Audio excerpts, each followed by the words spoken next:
Cambodia. What an amazing time.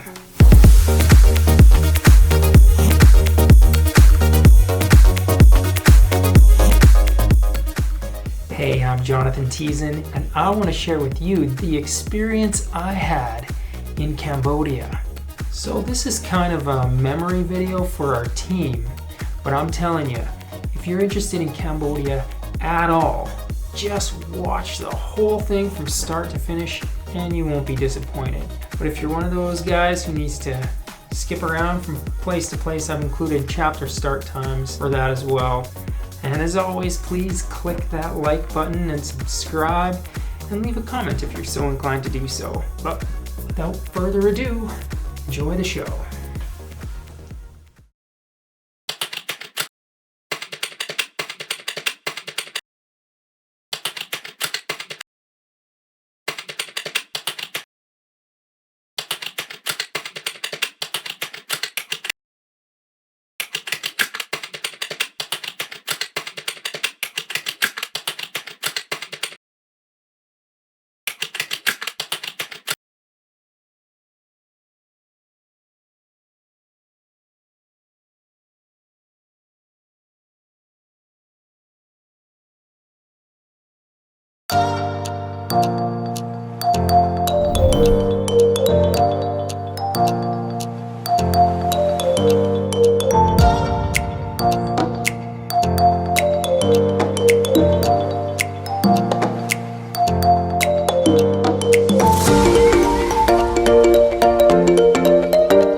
Okay. Are you nervous with me holding your camera? One.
That was dangerous.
These are Cambodian coffees. And they have sweetened condensed milk at the bottom. And they're served in these cups right here. And they look amazing when they come, but I drank it and I forgot to video it. But anyways, these takeout cups have these sweet little loops. And I think that's for riding in bikes. Because everybody, that's how they travel. So there you go.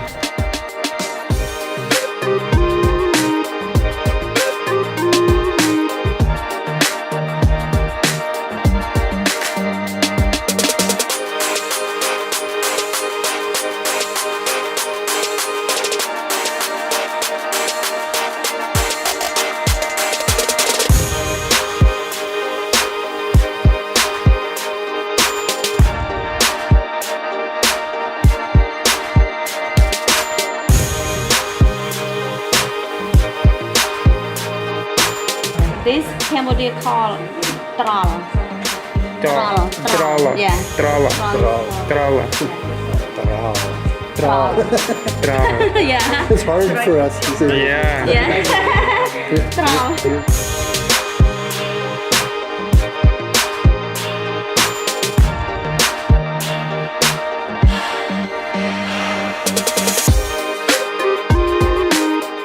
They used to build tractors in here. Now they just fix equipment and put things together.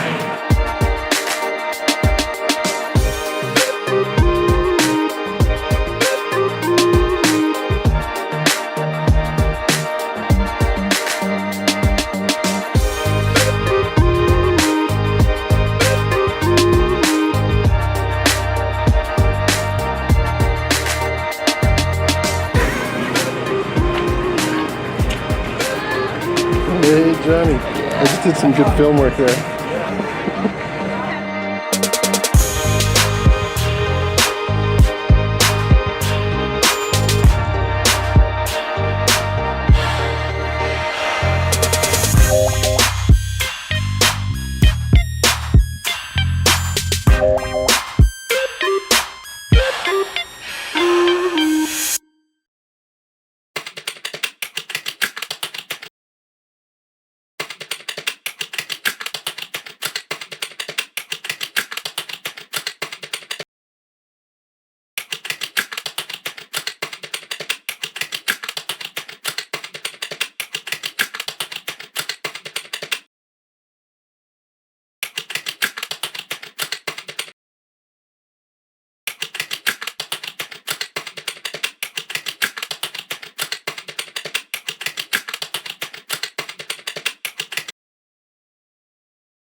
Down by the river. I don't know if you can see the river from here.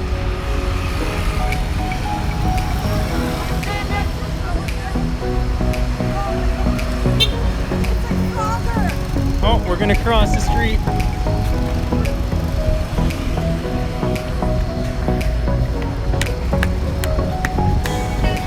It's kind of an adventure crossing a street like this.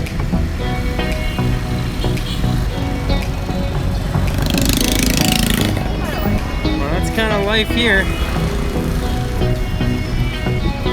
And there's our group and the river on the other side.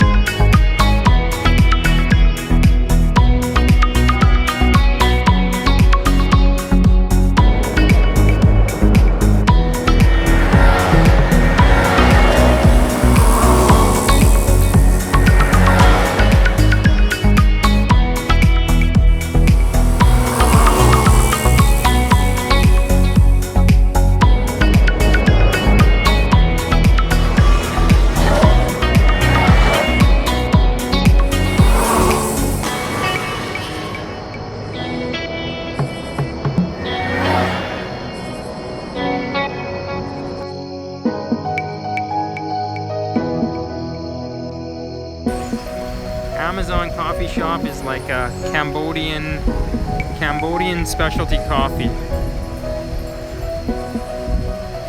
I'm going to get one. That's what I'm gonna get. Love it first sip. Let's see if it looks the same. So here it is, the Crunchy Love Pinky Milky Frappe. Oh yeah!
Her name is 15.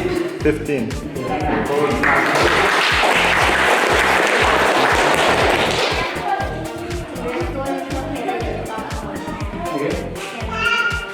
Her name Hearing 16.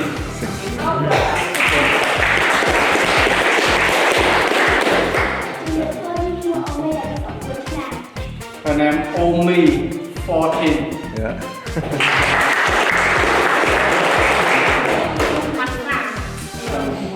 Mansa.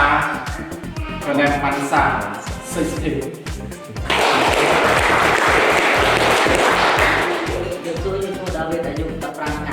David 15.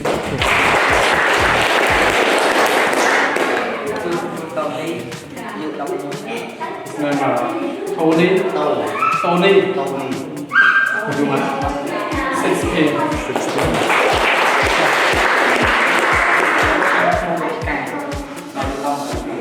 Wichita 18.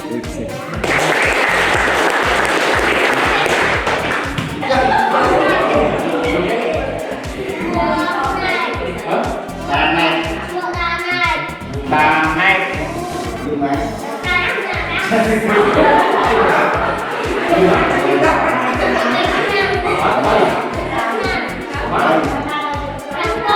8 years old. He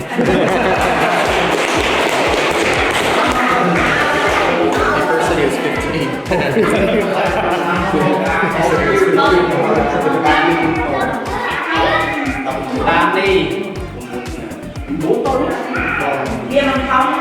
Nine years old.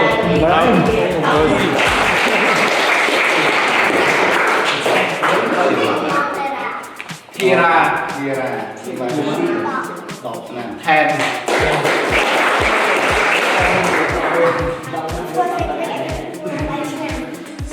Wait, 8 years old.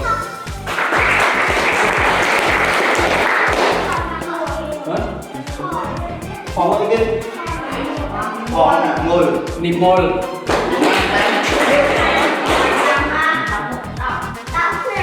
10 years old.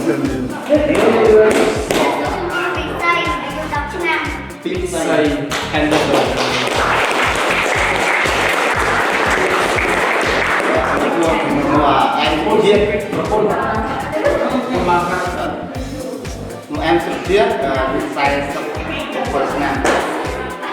His name His name Suchit, 47 years old. Her name Kolayan, 46 years old.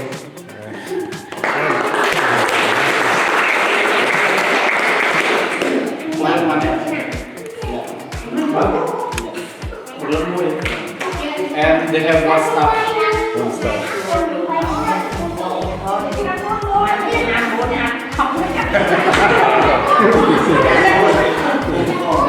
Her name Orphan, so maybe 59 to 60 years old.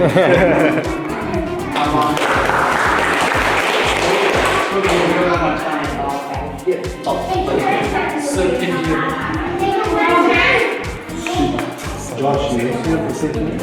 He's been a pastor here for 13 years. Yeah.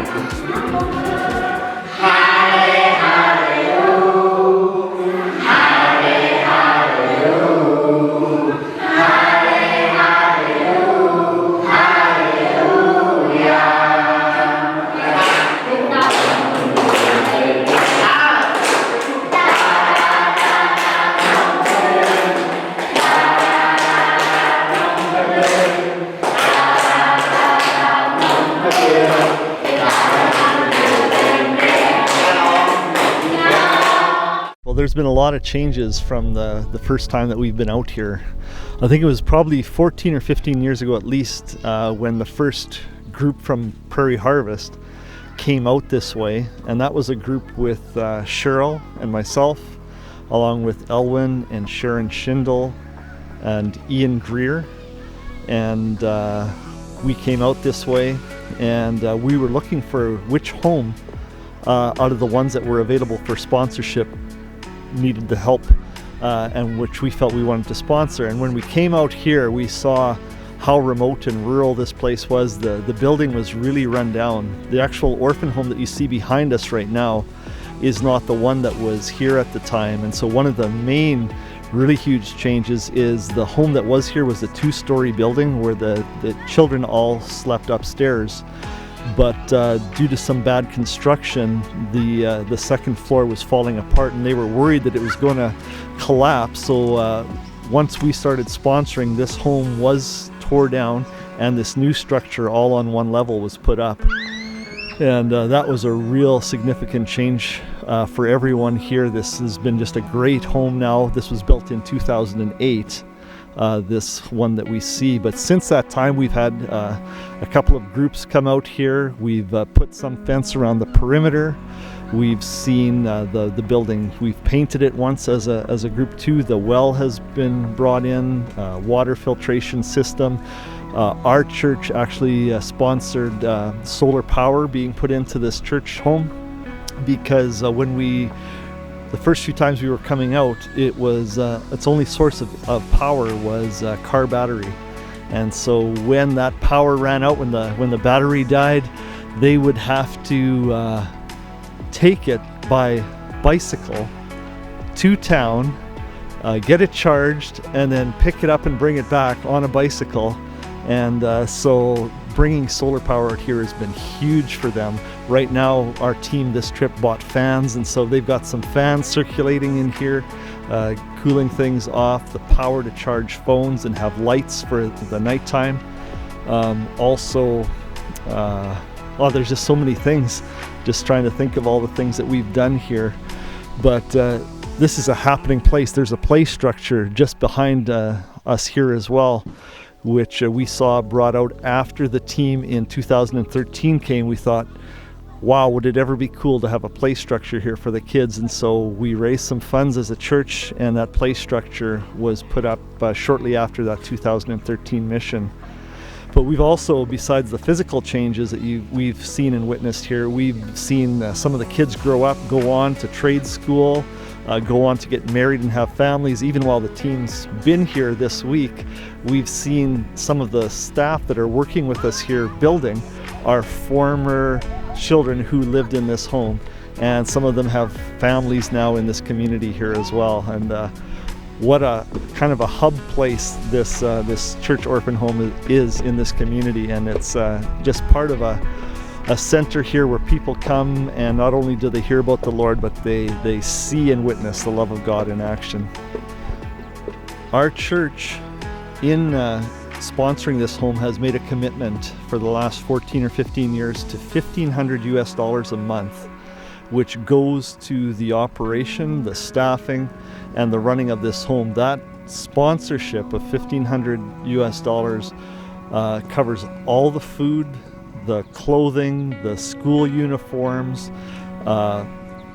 upkeep, maintenance, medical, you name it, for the pastor and his wife and family, along with the orphan kids here. There's one widow right now on staff at the home here as well who cares for the children, and I know in days past there's also been more staff. It kind of varies on the numbers of kids that are in the home at the time. But your sponsorship and our sponsorship as a church, those dollars, we know how far $1,500 or even $2,000 can go back home in Canada to providing for just one family of maybe 4. And here that is providing for a group of about 15 or more, and this whole 2-acre complex, allowing them to be self-sufficient, to be able to not only care for the needs of the kids, but these pastors, the pastor that lives here is going out, he's sharing the gospel with the community and in the surrounding regions. And what bang for the buck, even $20, $50 a month, it just goes so far in seeing this good work carry on. Just want to thank all of the Prairie Harvest gang who has given, especially those faithfully over so many years, to support this home. The fruit that has come out of this, and I think that some of it we're not gonna know until the day we go to see the Lord. But man, it's just incredible the impact that our sponsorship have had in the lives of these kids. These kids are not sad kids. This is not a sad place to be. This church orphan home is like a happy, happening place full of life and full of joyful kids, and it's just amazing to see.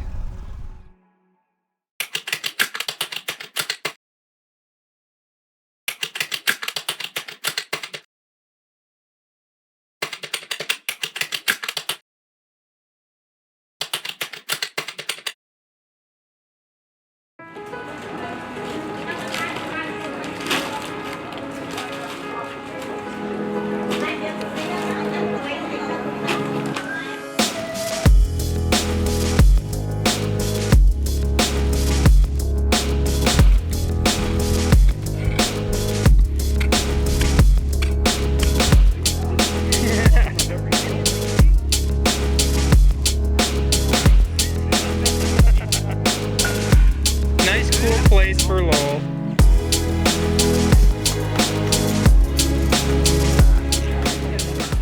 Aaron's new favorite food. And here we go. Look, we got ourselves a bug. Grasshopper or something. Yeah. Oh, he just popped that in his mouth right there. Like chili and garlic. Chili and garlic. Oh. tasty.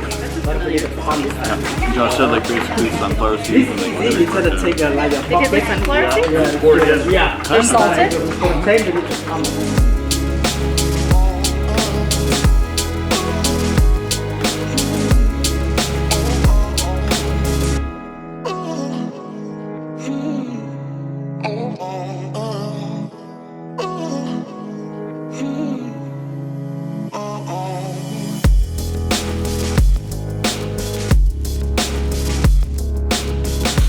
Great work, guys.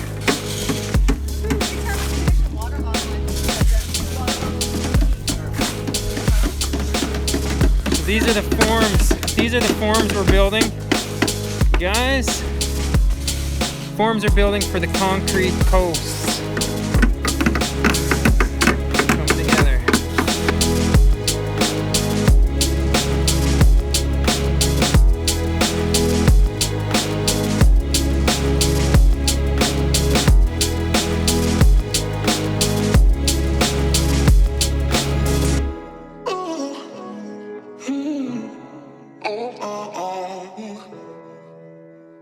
What are those? I can't remember what he said. Something like that. What do you do with these? How do you eat them? No, you have to peel it. Dig your finger in there. Ouch. Oh, are they pokey? No, it's just hard to get in there. There. Oh, I see. It's a thick shell. Did you see the line? That's part of the line. And it's fit to work. Does that one have a seed? It has a big hit, yeah. Oh, okay. Cool. This is dragon fruit right here? We get it in York.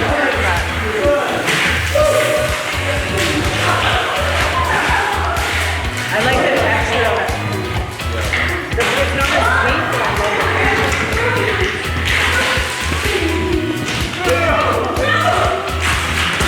Dragon fruit. I don't know how to eat it.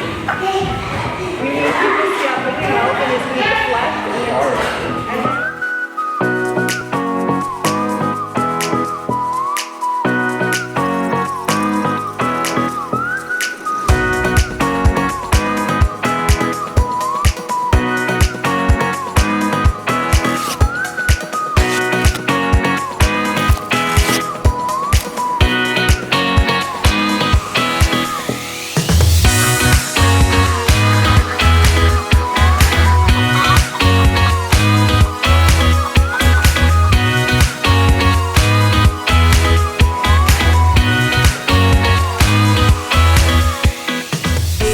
Felt awkward because the kitchen is the hub of the home, right? And I felt like a stranger being in their kitchen, but after being there for a few minutes, they made me feel very warm. They were showing me some of their cooking stuff and showing me them frying their fish, and two of the ladies wanted to try on my glasses. I was wearing my glasses, so then they were laughing because my glasses are very strong, and they were like, again, no.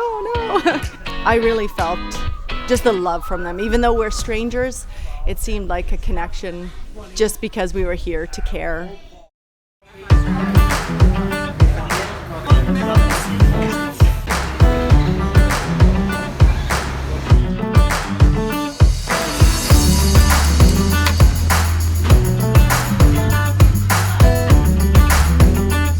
There's very little equipment too, like as far as farming goes. Like you don't see tractors and equipment and harrows or anything, or drills or anything like that. It seems like it's probably a lot of handwork. But there was one small tractor that looked fairly new that went by, and that was unusual. Even Des mentioned that. And there was a combine or a harvester of some sort on the back of it too. Yeah. But that was the only one we saw. It's just, you don't, when you go out into the markets, you see live chickens actually being butchered, and they're trying to sell them right there, and you see cows, everything's coming in to be killed and sold that day. There's no refrigeration in most of these places, so in the markets you see the meat hanging there in the stall just with flies and everything on it drying, and makes your stomach turn a little bit.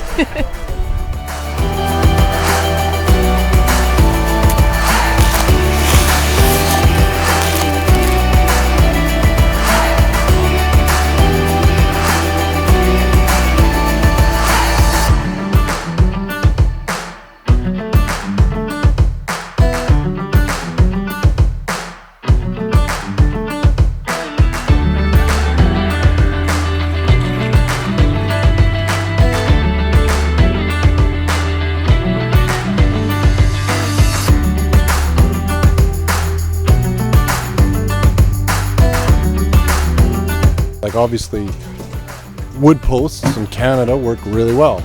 Easy, pound them in the ground, they last 50 years, you know, or more. Here, from what I understand, termites would destroy the wood posts within a year or so. So, you know, these fence posts that we're building here are all concrete, which termites don't like concrete.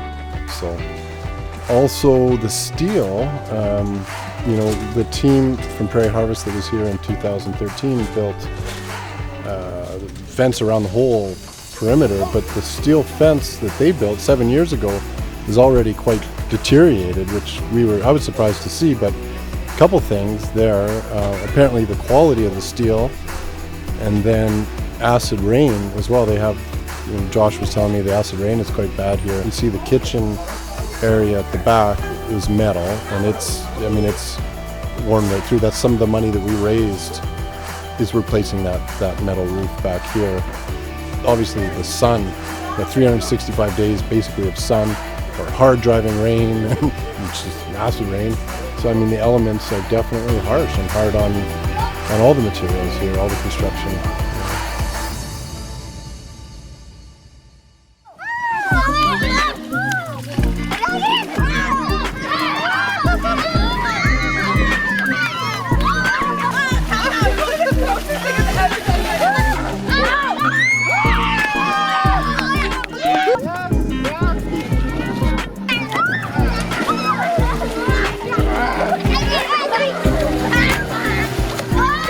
I think how closely knit they are as like a family, even though like technically they're not, but they really are. The language barrier, it's like we can't really communicate that well, but then through like making fun of each other and jokes and stuff, it just, that's how we work it out, and they're really funny and very creative and stuff like that. They like when I throw them in the air and stuff, and yeah, we just play around. They always jump on our backs and just we throw them around and stuff. It's really funny. Josh, one of the leaders, he said, like, I remember all I want to do is talk to the kids and communicate with them, and he was like, well, actions can go like a long way. And then I was like, what? You can't do that, like that's impossible. But then as like the days went on, I realized like it definitely testified that actions speak louder than words, and even with like the littlest things, like now we can read off each other and like understand each other, and like it's amazing like how quickly of a like friendship we all created. Another awesome thing is like around like the second day, the kids started calling Noah and I Ming and Po, which is auntie and uncle, which I thought was cool and like definitely touched my heart a lot.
And we are all together, we have unity, and we have time for playing, we have time for working, but we have only one God, we are one family. At FCOP, we came to realize that one of the biggest things that's missing for these kids is a family atmosphere Most of them have lost one or both of their parents or been separated from extended family members. And so what we want to do is we want to create a space for these kids to be cared for, loved, fed well, equipped to go to school, and equipped to have successful lives after they graduate high school.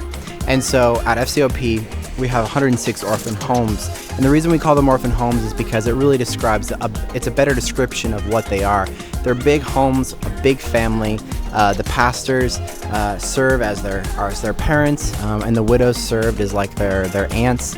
And then of course the other staff, it could be their aunts and uncles. It's a big family. And so each of our homes, there's anywhere from 8 to 20 kids. And so we try and keep them small so that they can have better care in a family environment. And we just feel that that is best serving them and making them to be the best people they can be in the future.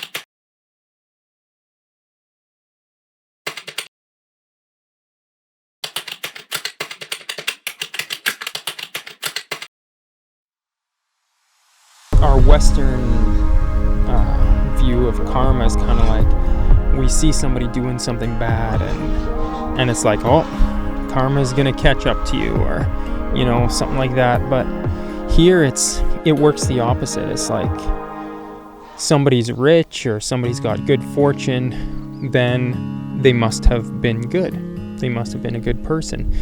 And if somebody is an orphan or a widow or poor, destitute, then obviously they deserve it. So that's where our message of hope with the gospel is so revolutionary and so amazing to them, because it's like, no, we do have value. There is value there.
Last brick is going in here pretty quick.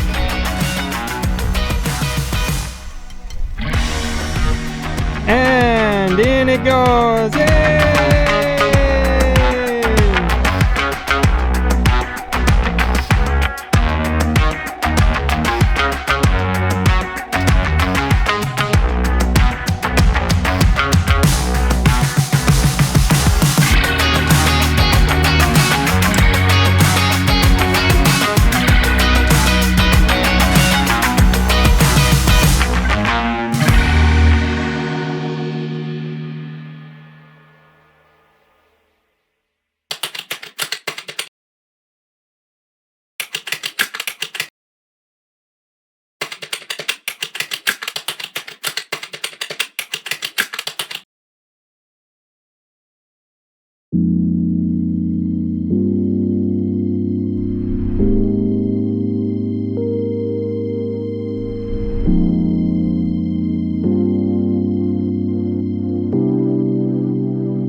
get to the hotel, and we're greeted by bellboys who take our luggage to the lobby. We have to cross the street to get to the lobby. And then someone comes around with a tray full of refrigerated towels, and they hand them to us with like little tongs. And then somebody else brings around little glasses of iced tea. Pretty refreshing. Pretty cool.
Well, I want to thank you guys so much for watching. I really hope you enjoyed it, and I'll see you in the next video.